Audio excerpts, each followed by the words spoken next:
We coaches have the best intentions, but the reality is we're usually coaching 20 or 30 swimmers.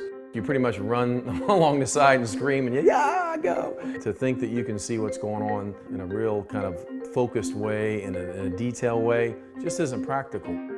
Even with the number of years I've coached, I still rely on being able to see a swimmer up close in order to make significant changes, and really many times look at them underwater. The endless pool fits right into that.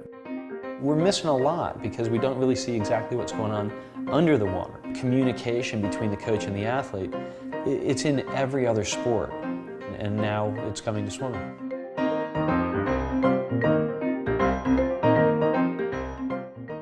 My name's Gary Conley. I'm the head coach here at the University of Kentucky. I've been a head coach here for about 20 years. When you're in the big pool, everybody's going at the same time. Sometimes you can't get to the kid to tell them what it is you want to tell them because they're off on the other wall or something like that. This new endless pool that we've got is probably the biggest step forward in swimming technology that's come along in a long time. To be able to be right there with the athlete and have instant feedback for them is fabulous. Being that close just makes it a tremendous tool in the arsenal of coaching. Endless pools has been a key part of my success for many, many years. When we got an endless pool at Auburn University, there was really the intention of, won't this be cool? And recruits who want to swim in it. I didn't realize I would have so many swimmers at my highest level that would do a lot of significant development in that pool. One of the great things about that endless pool is you can stand there and you can make adjustments in a moment's notice. I have my bopper stick that I've always tagged them with and said, you know, stop here, and then we make adjustments and they keep going, and I'll just actually help manipulate them while they're in the water, reminding them to keep their elbow high or keep their armpit high or keep their hips rotating, those kind of things, and it's real easy to do in the endless pool. I love it. I have a tendency to kind of drop my elbow and just like slide it through the water. And David will be like, hey, do you see that? Like put your head in and like tilt your hips and then you stabilize. When you're in a 50 freestyle, you can't make mistakes. You know, Madison, when she swims in the pool, what she likes is that she's able to see the front catch of her stroke. She's able to see her hips rotating back and forth to make sure she's lined up properly. Your line, ideally, is supposed to be straight. You're just supposed to rotate on your line, but my legs were like over here when I was breathing this way, so I was kind of off and I didn't realize it, so you can correct yourself quite easily. You get the feedback of the water going by your body, which is that's essential for practicing for a race. The Endless Pool Elite really starts to open up the opportunity for coaches and swimmers to really have this controlled environment at a much higher level. It's nice when it's all set up right there, you hit one button and you're recording. With the underwater cameras and the computer system, you're able to record them and allow the swimmer to see it virtually immediately. You're really able to see everything because it's right there in front of you. It's basically the same idea as videotaping a runner on a treadmill. You know, they're always going to be right there, they're always going to be in focus. I never really actually got to see myself like in a video and then like talk about it. It really gave me a good idea of where my my arms are, like where they enter, and just like what I was doing wrong. So this is really cool. This is great.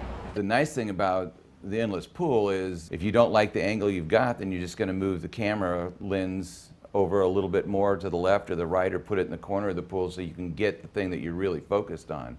And I really like the aspect that there's not just one camera, you can have multiple cameras because it's right there and you can play it back instantaneously. They can see it, you know, immediately. So it's much easier for them to connect the feel with what they really want in the correction of the stroke. I find myself wanting to take the analytical swimmer and make them a little more experiential, and I want the touchy-feely swimmer to understand, look, there are truths. Feel is a real sensation, can't take away from that, but scientifically you can see what's really happened. So to connect the feel and move feel toward the ideal patterns that you're looking for, that is progress. And I've always liked mirrors in pools, but what I really like about the mirrors in the endless pool is you've got the flat ones, so you've got that look down, but the angled mirror in front of you is really nice, so you get a much better read on what the front end of your stroke looks like. The underwater mirrors, or the mirrors on the floor of the endless pool, allow the swimmer to watch pole pattern, head position, body rotation, alignment, all kinds of different little techniques while they're swimming. A lot of our propulsion now, according to the best research right now, is basically pull straight back. And when you're working out in an endless pool and when you can see the mirror the best is when your head is in an ideal position, looking straight down, neck extended, right over that mirror, and a groove in your stroke. I've never seen the mirror above the pool before. While you're swimming in one place, you can make actual changes to where your hands enter, how much you rotate, what your head position is, where your hips are. You can see it while you're doing it.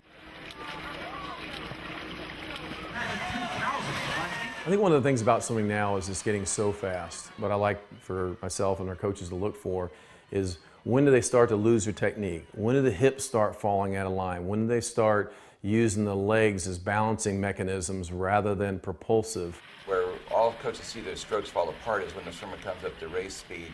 The endless pool, you slow it down when you're really working on being precise about the stroke corrections and stuff, and as they get that at the lower level speeds, then you want to step it up. The endless pool speed will go beyond the kicking speed of just about anybody in the world. They don't really have much choice. They've got to come up to that race speed because the water's moving that fast, you know, so you're going to get to see right away if the corrections are taking place. It'll be break it down and then add speed. Improve it, add speed. Own it, add speed. As far as coaching on stroke, this is about as good as it gets. There are certain unique physiological traits that great athletes have. Deeper pulls, wider pulls, and in order to find the technique that works for them, you need a little bit larger palette, and the elite pool presents that. It's something that really any team can put together to get a tremendous amount of feedback that you simply couldn't get in any other way.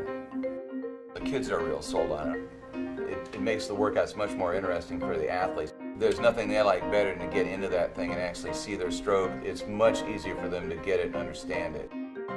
This is probably the smartest thing I've ever bought as a swim coach. Everybody knows we have to train, but if you really want to improve in the sport of swimming, you're going to improve the technical side. You're going to figure out how to create more propulsion and minimize resistance. You do those two things, you become a faster swimmer. Throw some training on top of that, who knows, maybe an Olympian.